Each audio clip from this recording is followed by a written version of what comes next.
Why do you think you will always have your way? Why do you always think that you must have your way? Because I'm always right. Oh, really? That's right. If please, I don't come in... please. Oh. Hi everyone, welcome to Relationship Hub. Today we are going to be talking about something very important in marriages. How to fight. In your relationship, in your marriage, one way or another, there must have been something that both of you disagreed with. And how did you handle it? How to do it the right way? Because it must come. We're going to be giving you guys a few tips on how to successfully fight without all the regret of fighting. So how do we do it? Well, I'll start. Yeah, please.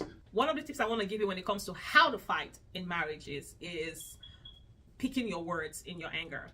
So, of course, when we're angry, emotions are flared up. Yeah. You know, you want to say what's on your heart to make the person feel what you're feeling.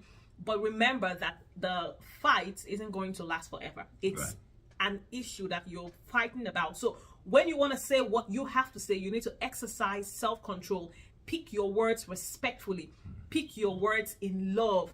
Pick your words knowing that at the end of this argument, we're going to have to make peace. And I don't want to have to be the one saying all the big sorries. So be wise, respect your partner.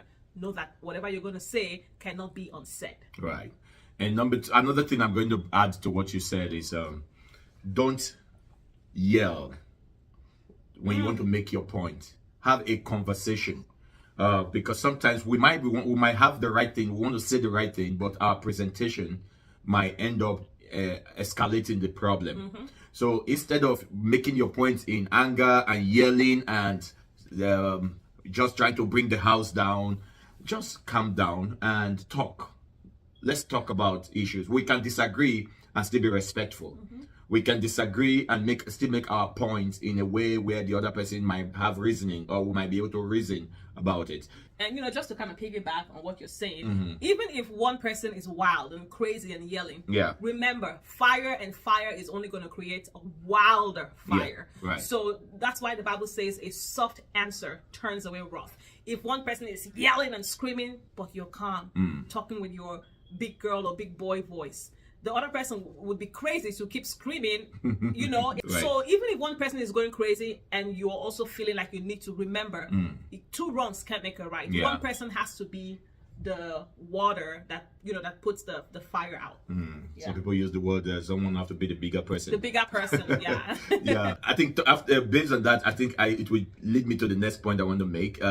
Don't just say it the way you're feeling. Yeah. You know, maybe we might cut this part out. There's this pidgin English saying that said, if we follow the way body they scratch you, you go scratch and peel. I'll interpret. Meaning, if you want to scratch the way you're itching, right, your whole skin is gonna be gone. So sometimes you gotta apply caution. Yeah, you are feeling really eager to talk, get back. You know when at that moment when somebody's talking, sometimes you don't even listen. You just have a point. You already have a defense. You want to talk back. Yeah. Breathe. Think about what you want to say before you respond. I think so there's this they can't Mississippi 1, Mississippi 2, Mississippi 3. All the way to Mississippi 10. Before that point, your nerves must have calmed down and you'll be able to respond in a very reasonable manner that will not escalate the issue. Yes. So another tip I'm going to give you when you are fighting is your partner is not the enemy. Right. There is an issue on ground. Deal with the issue, not with your partner. So I know there's a lot of people when they're fighting, they hear vile words, you're crazy, you're stupid, I hate you, and they just throw hurtful words at each other, but the situation they're dealing with is right there. So when it comes to dealing with conflicts, focus what's the issue, what's the problem that we're trying to address. So instead of attacking each other, together, if we attack the problem, it's gonna go away without any of us, you know, getting hurting ourselves, you know, from the words that we're saying to each other, the things we're doing to each other. So your partner is not the problem. Focus on the issue at hand, not trying to fight with your partner. Yeah, that's the good one. And also another another point I would like to talk about is speak in clear terms. Don't speak in parables. Don't use words that somebody can misinterpret. Be articulate in the way you present what you are trying to say, and so that there will be clarity and say, this is what I said, this is what I'm saying. So one thing I do all the time is, when we are talking, I want to be sure you understood what I said. I said, do you understand what I'm saying? Can you, or in your own, what do you think I said, or something like that? If I'm trying to tell you how you hurt me, and you are nodding, and I'm using, as I'm talking, I say, okay, I'll calm down. I say, what do you think I'm saying? That's a good one, right? Yeah. What do you think I'm saying? Then the person in her own word will tell me what she feels that I said. Then with that, I know that, okay, we have understanding here. You know, so that when at the end of the day, the purpose will be fulfilled or will be achieved. Not just engaging in conversation that we talked. Okay, thank God we talked about it, but did the person understand what you are saying? So be very clear. And also, and you know, I do that a lot to you. Yeah. Oh yeah. Super clear. You know, like the classroom. What did I say? Paraphrase what I said. Because I just want clarity. I just want to. I want to be sure you understand. Clarity is great. You understand me. And because sometimes I think misunderstanding of words has led to a bigger problem than even the one that they were trying to handle. I thought you said, no, this is what I meant, you know, and stuff like that, because there was no clarity. And another way to help clarity is, even if you can put, listen, this is going to sound crazy, right? But people are different. If you can put your points in, write your points down when you want to talk about the issue, bring the points down and say, okay, you know, so this is what I feel, number one. And just articulate your point, because this is your marriage you're talking about. This is for life. This is the most important thing in your life. This institution is the most important thing. So whatever it's gonna take to ensure that it is together, it's what you have to do. So if you have to do a PowerPoint, whatever it is, listen, just make sure that you are heard, so that the other person doesn't assume what is not even your issue, because they misunderstood what you were trying to say. Some of these things that we are saying may not be something you will practice overnight or that will just happen, but in process of marriage, you can apply it and know what works for in your marriage. How does my husband listen? When does he want to listen? That's a good one. You know, at what point, or even when is my wife, when it will be the best time for me to approach my wife on issues? You know, when we do that, we can get the maximum results from the issues that we are trying to handle. I've heard some people who say, no, I will just tell them how I feel. I will just tell her how I feel. But does she really, or does he or she really get, do you get the best result from just telling them how you feel? Or you just want to satisfy yourself. You know, at the risk of the peace of the whole, you know. That's correct. So please, it's very important. Look at what you guys are made up of. Who is my husband? Who is my wife? When is the best time to talk with him or her? When is the best time to bring these issues? And if you can figure that out, you guys can handle any issue that is thrown at you. So another thing else, I can't believe I'm going to have to tell adults this, but when you're having an argument, you can't be physical. Don't fight. Don't throw punches. Don't break the wall. Don't break the TV. Don't slap. Don't attempt. Don't give what is it called? Use your body to push the other person, because the other person's reaction might say, "You hit me, I will hit you back." So just whether you're a woman or a man, don't slap a man. Man, don't hit a woman. It's just sad that you know we have to educate to talk about this in this way, but it's really sad. We see it every single day. People having a fight and the TVs is broken, and they don't even care about the kids in the house. They just express their anger in such. I'm trying to be nice here, but they express their anger in such a animalistic way, though. You know, without reason, no civility. You're not thinking about the consequences of what you're doing. You know, so please fight respectfully. And if you have the tendency of always wanting to be physical, you might need help. You might need a therapy. You might, because there are different ways. Anger management. There are different ways to handle issues. At the end of the day, is the peace and the success of your marriage that we are talking about here. Not who have the strongest muscle, who can throw punches better. Who wins the argument? Who wins the argument? Some people, they plan on winning an argument. And they might lose the person or lose their marriage because they want to win an argument. Talking of winning an argument, some people always want to have the last word. That's a very bad recipe for in marriage. You don't have to have the last word. If you know you still have a point to make and the person is telling you, you see that the thing is going south, the conversation is escalating, you can swallow the one you have. Just swallow it just for cool down. peace. Yeah.